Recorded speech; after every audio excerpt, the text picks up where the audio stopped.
ಆರೋಪಿ ದರ್ಶನ್ ಬಳ್ಳಾರಿ ಜೈಲಿಗೆ ಶಿಫ್ಟ್ ಆದ ನಂತರ ಇದೇ ಮೊದಲ ಬಾರಿಗೆ ಕುಟುಂಬಸ್ಥರು ದರ್ಶನ್ರನ್ನ ಭೇಟಿ ಆಗಬಹುದು. ಬಳ್ಳಾರಿ ಜೈಲಿಗೆ ದರ್ಶನ್ ಶಿಫ್ಟ್ ಆಗಿ 3 ದಿನ. ಈ ಬೆನ್ನಲ್ಲೇ ಬಳ್ಳಾರಿ ಜೈಲಿಗೆ ಮೊದಲ ಬಾರಿ ಭೇಟಿಯನ್ನ ದರ್ಶನ್ ಪತ್ನಿ ಕೊಡಲಿದ್ದಾರೆ ಅನ್ನುವಂತಹ ಮಾಹಿತಿ ಸಿಗ್ತಾ ಇದೆ. ಇವತ್ತು ದರ್ಶನ್ ಭೇಟಿಗೆ ಜೈಲಿಗೆ ಪತ್ನಿ ವಿಜಯಲಕ್ಷ್ಮಿ ಅವರು ಬರಬಹುದು. ಜೈಲಿಗೆ ಬರೋದಾಗಿ ಅನುಮತಿಯನ್ನ ಕೂಡ ದರ್ಶನ್ ಪತ್ನಿ ವಿಜಯಲಕ್ಷ್ಮಿ ಅವರು ಕೇಳಿದ್ದಾರೆ. ವಿಜಯಲಕ್ಷ್ಮಿ ಜೊತೆಗೆ ಮಗ ಕೂಡ ಬರುವಂತಹ ಸಾಧ್ಯತೆ ಇದೆ. ಲಾಸ್ಟ್ ಟೈಮ್ ಯಾವಾಗ ಈ ಎಲ್ಲ ವಿಚಾರ ಜಗಜ್ಜಾಹೀರಾಯ್ತಲ್ಲ, ಫೋಟೋ ವಿಡಿಯೋ, ಅದಾದ ಬಳಿಕ ಅವರು ಮಂಡೇ ಬಂದಿರಲಿಲ್ಲ. ನಂತರ ಇವತ್ತು ಮತ್ತೆ ಕೇಳ್ಕೊಂಡಿದ್ದಾರಂತೆ. ವಕೀಲರ ಜೊತೆಗೆ ಬೇಲ್ ವಿಚಾರವಾಗಿ ಮಾತನಾಡೋದಕ್ಕೆ ವಿಜಯಲಕ್ಷ್ಮಿ ಅವರು ದರ್ಶನ್ರನ್ನ ಭೇಟಿ ಆಗೋದಕ್ಕೆ ಬರ್ತಾ ಇದ್ದಾರೆ ಅಂತ ಜೈಲಿನ ಅಧಿಕೃತ ಮೂಲಗಳಿಂದ ಮಾಹಿತಿ ವಿಚಾರವಾಗಿ ಸಿಗ್ತಾ ಇದೆ.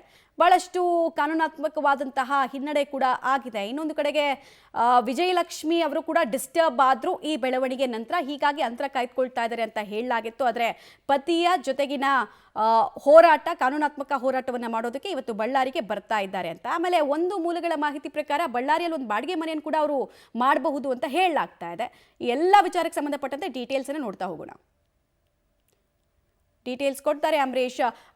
ವಿಜಯಲಕ್ಷ್ಮಿ ಹಾಗೂ ಅವರ ಮಗ ಇವತ್ತು ಜೈಲಿಗೆ ಬರುವಂತಹ ಸಾಧ್ಯತೆ ವಿಚಾರಕ್ಕೆ ಸಂಬಂಧಪಟ್ಟಂತೆ ಪರ್ಮಿಷನ್ ಕೇಳಿದ್ದಾರಾ? ಪರ್ಮಿಷನ್ ಸಿಕ್ಕಿದೆಯಾ? ಏನ್ ಟೈಮ್ ಲೈನ್ ಅಲ್ಲಿ ಬರಬಹುದು? ಮತ್ತೆ ಬಳ್ಳಾರಿಲೇ ಬಾಡಿಗೆ ಮನೆ ಮಾಡ್ತಾರೆ ಅನ್ನುವಂತಹ ವದಂತಿ ಕೂಡ ಓಡಾಡ್ತಾ ಇದೆ. ಇದಕ್ಕೇನಾದ್ರೂ ಮೂಲಗಳಿಂದ ಮಾಹಿತಿ ಸಿಗ್ತಾ ಇದೆಯಾ?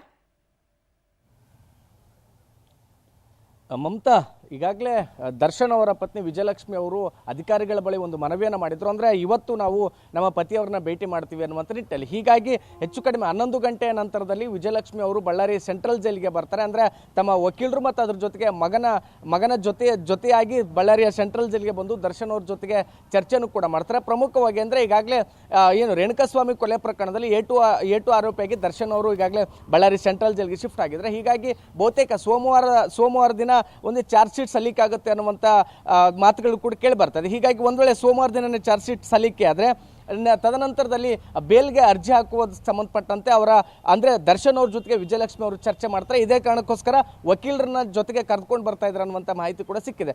ಅಂದರೆ 11 ಗಂಟೆಯ ನಂತರದಲ್ಲಿನೇ ಇಲ್ಲಿನ ಖೈದಿಗಳಿಗೆ ಸಂದರ್ಶನಕ್ಕೆ ಅವಕಾಶ ಇರೋದ್ರಿಂದ ಅದೇ ಸಮಯದಲ್ಲಿ ಅವ್ರಿಗೂ ಕೂಡ ಅವಕಾಶ ಮಾಡಿಕೊಡ್ಲಾಗುತ್ತೆ. ಹೀಗಾಗಿ ಅಂದರೆ 11 ಗಂಟೆಯ ನಂತರದಲ್ಲಿ ವಿಜಯಲಕ್ಷ್ಮಿ ಅವರು ತಮ್ಮ ಮಗನ ಜೊತೆಗೆ ಅಂದರೆ ವಕೀಲರ ಜೊತೆಗೂಡಿ ಬಳ್ಳಾರಿಯ ಸೆಂಟ್ರಲ್ ಜೈಲಿಗೆ ಬರ್ತಾರೆ. ಬಂದಾದ್ಮೇಲೆ ದರ್ಶನ್ ಅವ್ರನ್ನ ಭೇಟಿ ಮಾಡಿ ನಂತರ ಬೇಲ್ಗೆ ಅರ್ಜಿ ಹಾಕೋದು ವಿಚಾರಕ್ಕೆ ಸಂಬಂಧಪಟ್ಟಂತೆ ಕೂಡ ಚರ್ಚೆ ನಡೆಸ್ತಾರೆ ಅನ್ನುವಂಥ ಮಾಹಿತಿ ಸಿಕ್ಕಿದೆ ಮಮತಾ.